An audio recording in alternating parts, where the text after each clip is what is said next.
Baik, mengenai materi pertama yaitu pengelolaan kelas itu sendiri. Nah, di sini saya akan menjelaskan pengertian dari pengelolaan kelas sesuai dengan review buku oleh karangan Sandrock.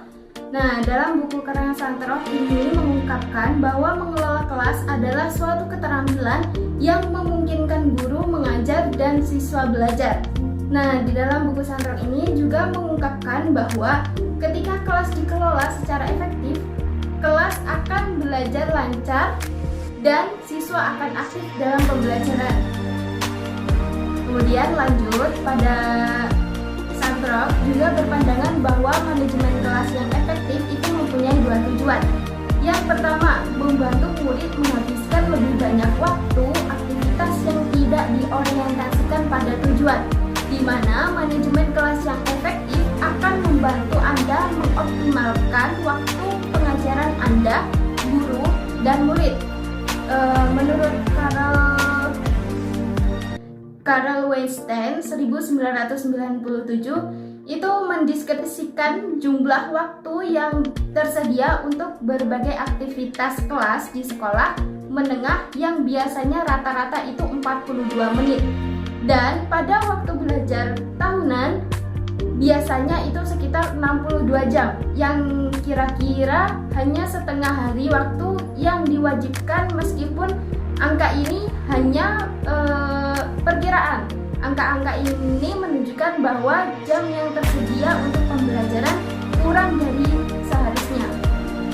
Kemudian tujuan yang kedua itu mencegah murid mengalami problem akademik dan emosional, di mana kelas yang dikelola dengan baik tidak hanya akan meningkatkan pembelajaran yang berarti, tetapi juga membantu mencegah berkembangnya problem emosional dan akademik.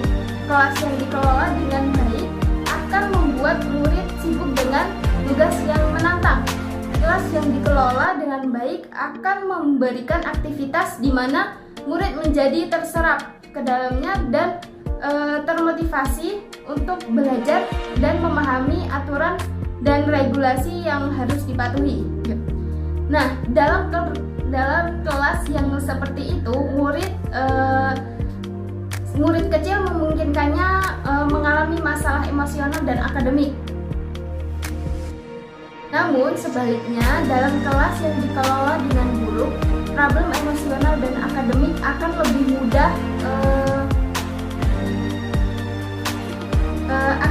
mudah muncul. Murid yang tidak termotivasi secara akademik akan menjadi makin tidak termotivasi. Murid yang pemalu akan menjadi refleksif, dan anak bandel pun akan semakin kurang ajar. Nah, perlu kalian semua ketahui bahwa pengelolaan kelas yang baik bukan hanya cara tidak langsung dapat bekerja sama dengan peserta didik dalam mengurangi perilaku menyimpang dan dapat menangani secara efektif ketika perilaku tersebut terjadi, tetapi juga menopang kegiatan akademik yang bermanfaat. Baiklah, yang berikutnya itu mendesain lingkungan fisik kelas. Guru yang tidak berpengalaman terkadang akan mengabaikan lingkungan fisik seperti yang akan saya jelaskan di sini. Desain lingkungan fisik kelas itu lebih dari sekedar penataan barang di kelas saja, tetapi juga tentang prinsip penataan kelas dan gaya penataan. Nah, yang pertama itu ada prinsip penataan kelas. Ada 4 dasar yang dapat kita pakai untuk menata kelas, yaitu untuk yang pertama, kurangi kepadatan di tempat lalu lalang. Gangguan ini terjadi di daerah yang sering dilewati.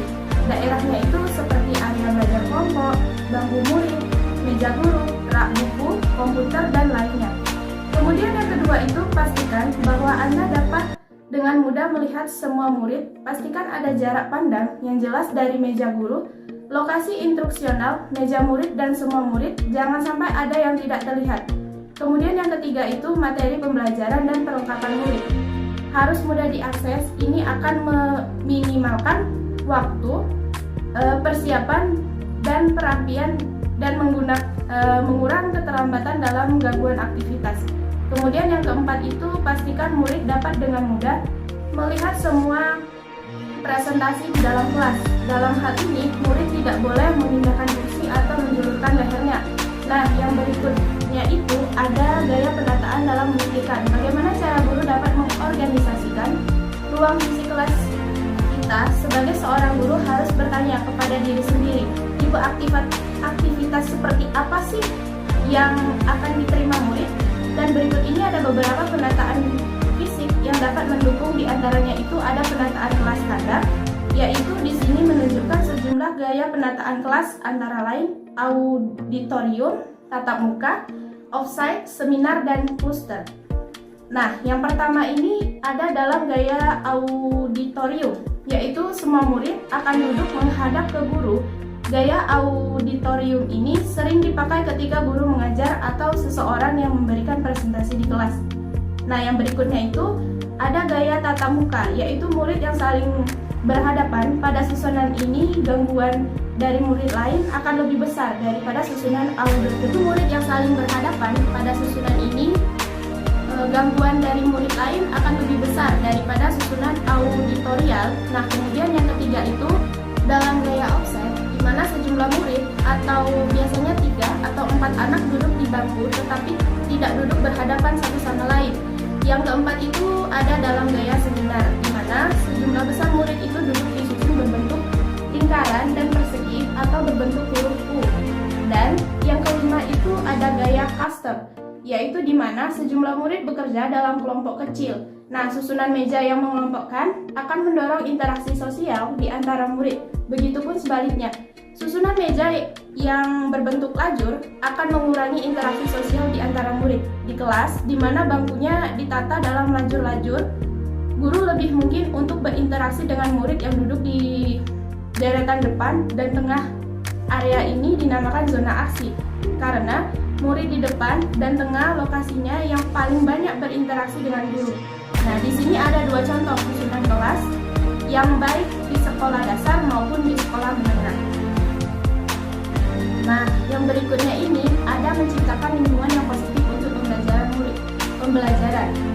Murid perlu di lingkungan yang positif untuk pembelajaran. Di sini kita akan mendiskusikan beberapa strategi manajemen kelas. Untuk diantaranya itu ada strategi umum, yaitu mencakup penggunaan gaya autoratif dan manajemen aktivitas kelas secara efektif. Nah, di sini strategi umum ini terbagi menjadi 3. Yang pertama itu ada menggunakan gaya autoratif, yang dimana guru yang otomotif melibatkan murid dalam kerjasama yang menunjukkan sikap perhatian kepada mereka. Gaya otomotif ini bertentangan dengan strategi otoritarian dan permisif. Dan kemudian yang kedua itu ada gaya manajemen kelas otoritarian, yaitu fokus utamanya hanya menjaga ketertiban di kelas, bukan pada pengajaran dan pembelajaran di kelas tersebut. Kemudian yang ketiga itu ada gaya manajemen kelas yang permisif, yaitu memberikan banyak otonomi pada murid tetapi tidak memberikan dukungan untuk pengembangan keahlian pembelajaran ataupun pengelolaan perilaku mereka.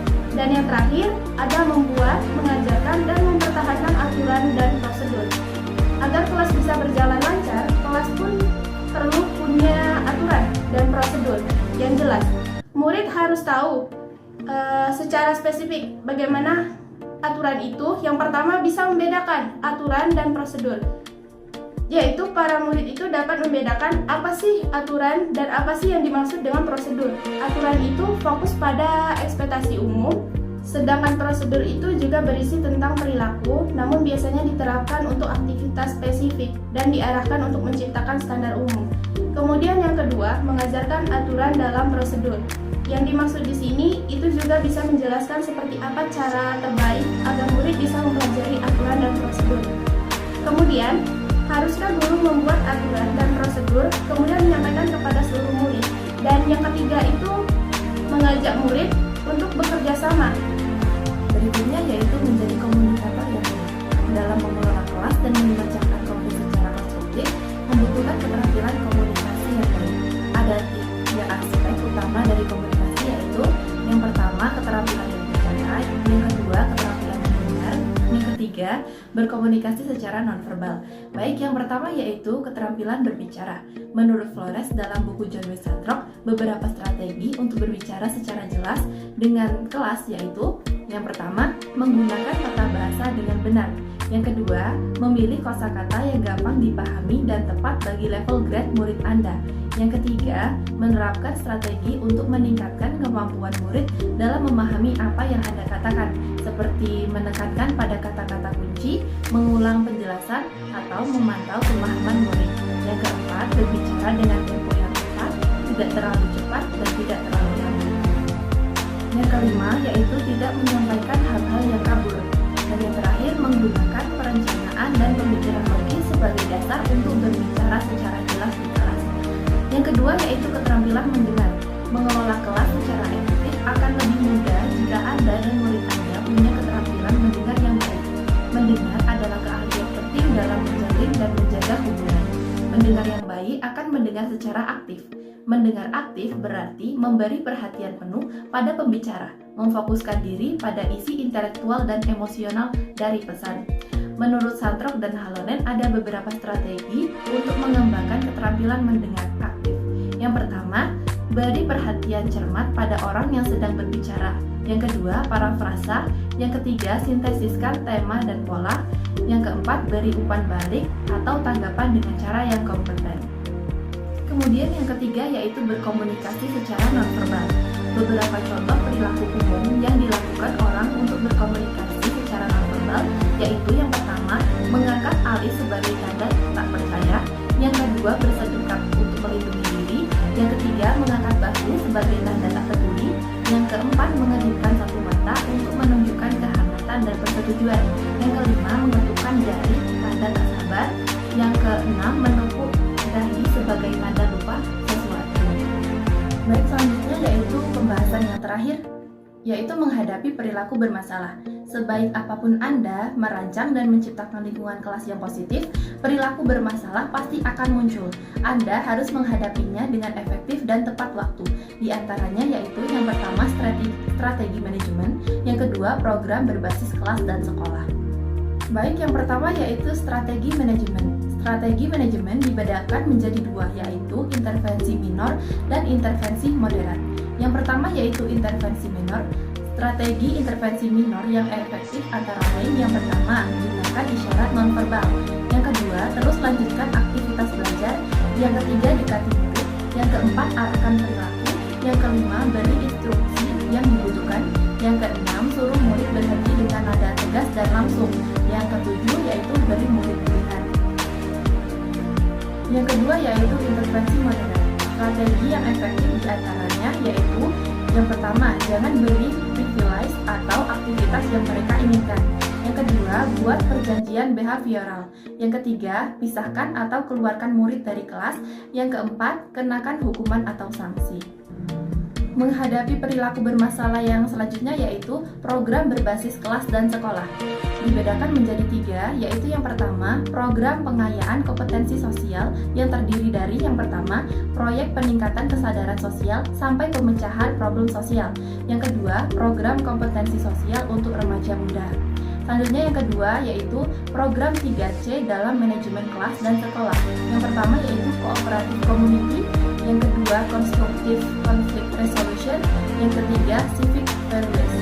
Yang ketiga yaitu dukungan bagi pengelolaan kelas berpusat pada pembelajaran atau classroom organization and management program atau PROM.